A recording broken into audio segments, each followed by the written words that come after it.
Joining me now to help me break all of this down is Andrij Dobriansky, Director of Communications for the Ukrainian Congress Committee of America. Andrij, good afternoon. Thank you so much for joining us. I love when you're on the show because you help to make this easy for viewers to digest and understand. There's been a lot of activity over the last week. This Russian-Belarus activity is on the heels of Russian drones that were taken down in Polish airspace earlier this week. Russia and Belarus say they weren't targeting Poland, but European leaders say it was deliberately provoking Poland. Secretary of State Marco Rubio saying just this morning he's waiting on more facts. Let's take a listen. The drones were intentionally launched. There's no doubt about the drones were intentionally launched. The question is whether the drones were targeted to go into Poland specifically. If that's the case, if the evidence leads us there, then obviously that would be a highly escalatory move. There are a number of other possibilities as well, but I think we'd like to have all the facts and consult with our allies before we make, specific determinations. Andrij, what's the deal? Were those missiles and drones, were those drones erroneously moved into Poland airspace? And is Vladimir Putin simply giving a middle finger to the United States? I like how you say that. Well, you know what? We need to look at the evidence, as Marco Rubio said. Right after this happened, Poland did invoke the fourth clause of NATO, asking for a meeting. Unfortunately, the United States did not send anybody there apart from those who were already at NATO. So the deputy permanent representative to NATO from the United States was the one, not Marco Rubio, not the vice president. So it's very, shocking and telling for the European allies that we're not ready to take part in this.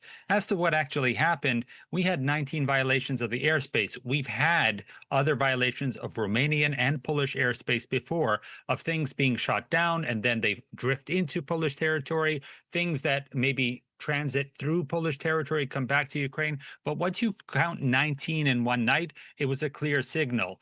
Now, one thing that Ukraine is warning about, because Ukraine gave Poland the early warning, they have the radar detection systems for drones that Poland does not yet have. So they gave Poland the heads up, and that allowed Poland to activate all those different jets, the Italian fighter, the Dutch F-35s, Germany sent a radar plane up to monitor what's happening. Mm-hmm. All of that in combination allowed them to shoot down for the first time as an incursion into NATO airspace.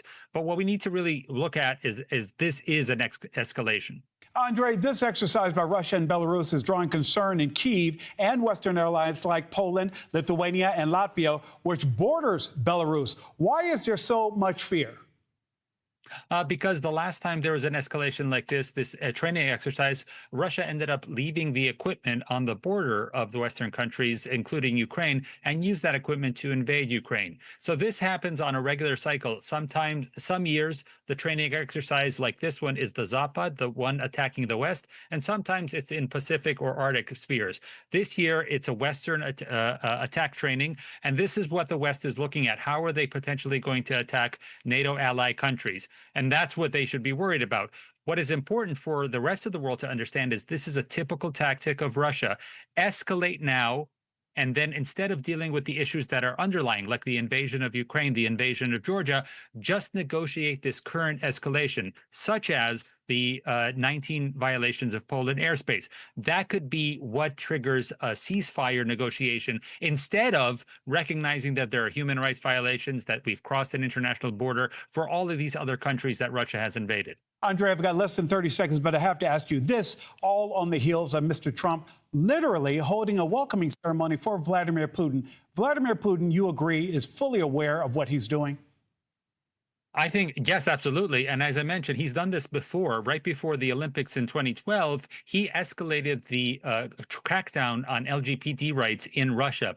As a result, instead of negotiating, the international community negotiating for him to pull his forces out of Georgia, the main concern for the 2012 Olympics was, instead of sanctioning Russia more, we're going to be satisfied if Russia pulls back the law that was just passed before the Olympics. So similarly, he is ratcheting up this aggressiveness against the West, hoping that just negotiating about crossing Polish airspace is the main concern for the West. As we all know, we should have stopped them in that decade beforehand, but here we are today. Andrij Dobriansky, Director of Communications for the Ukrainian Congress Committee of America. Andrij, once again, I just want to thank you for your time. Thank you so much. Another week, another member of